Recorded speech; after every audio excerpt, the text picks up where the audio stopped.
The Green Party proposes big corporations should be taxed for the excess profits they have made during the COVID-19 pandemic. I'm joined by MBR columnist Brigitte Morten. You don't think this is a good idea? Well, I don't. I think that's pretty obvious. I think really for me, there's two things here. One is the fact of what is an excess profit and how do you sort of define that? And the second thing is actually do the benefits actually outweigh the cons of applying a tax like this? And the Greens haven't actually demonstrated in their discussion paper that they can actually show that it's worthwhile. They have put up a couple of ideas of how you would measure excessive profits, whether you look at what companies earn for 2 or 3 years before the pandemic and then what they earn sort of through it. I guess make comparisons whether they've done a big jump or return on capital. And also, it was interesting, I mean, they quoted Margaret Thatcher They did quote in support.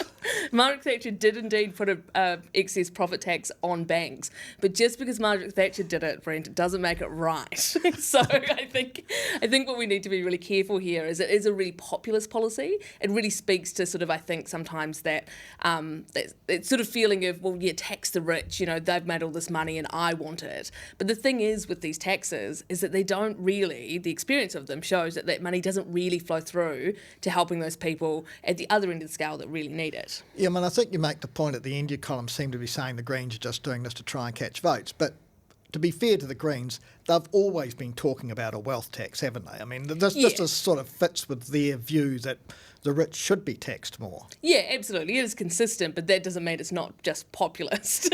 Absolutely. So I think for them, they are really consistent that they do want more tax raised from those earning the most. The problem is this discussion document, you know, as you say, they go through a number of different ways that you could sort of apply that, doesn't really show how it's going to benefit the other end of the scale and actually make a better system overall. It's basically just going to take more money off the top, and that's it. Isn't there an argument, though, to say, well, look, actually some of these corporations, and maybe if you look at the banks, have probably made quite a lot of money out of the government's response and the Reserve Bank's response to COVID-19 pandemic, rather than out of their own efforts?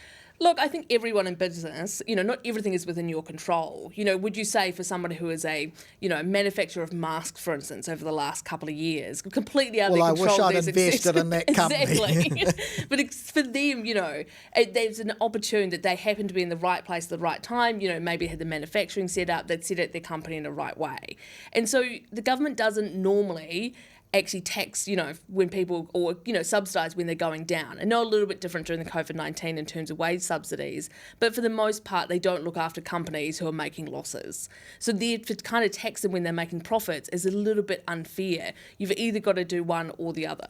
But what about the Green Party's approach? Because they actually haven't announced it per se as policy. They've put out a discussion document and they seem to be wanting public response.